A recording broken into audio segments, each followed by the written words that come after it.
এই তো ভাইজানের ফোন, এখন একটা টাকার বিটু। হ্যালো ভাইজান, শফিক বাড়ির নাম্বার না? আপনি কে ভাইজান? কই ওই যে শফিক আজকে যে ওই কয়লার খনিতে কাম করতে নাম ছিল না, ওই কয়লার খনিতে বিস্ফোরণ হচ্ছে। বিস্ফোরণ হইয়া আপনাকে শফিক মারা গেছে। সে তো আর নাই, কিছুক্ষণ আগে শফিকের লাশ উদ্ধার হয়েছে, তো ওইখান থেকে আমি ওর মোবাইলটা নিয়ে আপনাকে কল দিয়ে জানাইলাম।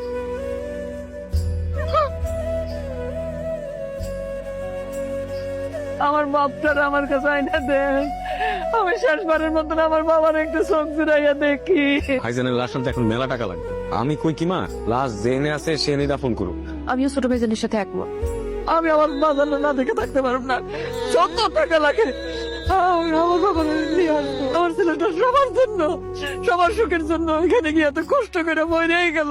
এইটুক করতে পারবি না তোরা? তার জন্য এইটুক করতে পারবে না? ওই যে বিলের জমি টুক আছে না, ওইটা বেঁচে দিব। ঈদের যাওয়ানোর সময় ভাইজান জমি বন্ধ রেখে গেছে, এখন বাকি যতটুকু আছে সেটা যদি তুমি বেঁচে দাও, তাহলে আমার রেখার ভবিষ্যতে কি হইব?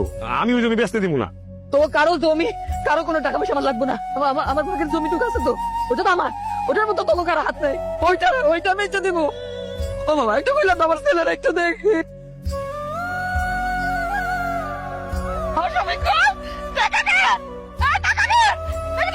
মা, তোমার কিছুই হয় নাই। আমি আসলে দেখতে চাইছিলাম যাদের জন্য দূর প্রবাসে বৈশা দিন রাত খাইটা টাকা উপার্জন করি, দেশে টাকা পাঠাই, আমার মৃত্যুর পর তারা আমার জন্য আসলে কি করে। আমার লাশটা তোমার কাছে বোঝ হয়ে যাইব, এটা আমি স্বপ্ন কোনোদিন কল্পনা করি নাই। আমরা প্রবাসীরা না অনেক বোকা।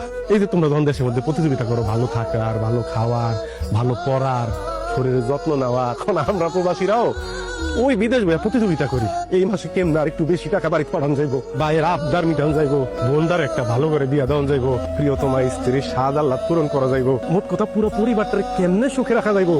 প্রত্যেকটা প্রবাসী বিদেশ বসে প্রতিযোগিতা করে, কিন্তু এই বোকা লোকগুলি বোঝে না দেশে রাইখা যাওয়া তার নিকট আত্মীয়দের মধ্যে অনেকেই তাগরে ভালোবাসে শুধুমাত্র অর্থ আর স্বার্থের কারণে। অথচ এই মানুষটারে দেখো, কিন্তু যখন তোমরা সবাই অস্বীকার করছো আমার লাশ আনবা না, তখন সিংহের মতো চিৎকার করে উঠবে আমি আমার পোলার আনবই, প্রয়োজন আমার ভিটা বাড়ি সব দেখতে হইলো আনবো। এবং সে কিন্তু তাই করছে। এই জন্যই মনে হয় কবি বলছিল, মা কথাটি ছোট্ট অতি, কিন্তু যেন ভাই মায়ের মতো মধুর নামটি ত্রিভুবনে নাই। মা যখন আমার পেটে ধরছে, সেই থেকে আমার মৃত্যুর খবর পাওয়া পর্যন্ত তার কিন্তু আমার প্রতি আদর, ভালোবাসা, মমতা বিন্দু পরিমাণ কমে নাই। কারণ কি জানো? কারণ এই ভালোবাসা, এই মমতার মধ্যে স্বার্থ আর অর্থের যে কোনো ব্যাপার ছিল না। আল্লাহর কাছে লাখ লাখ শুকরিয়া, আমার বাবা ফিরে আইছে। আমার বাবার আর কোনো জায়গায় যাইতে দিব না, কোনো জায়গায় না।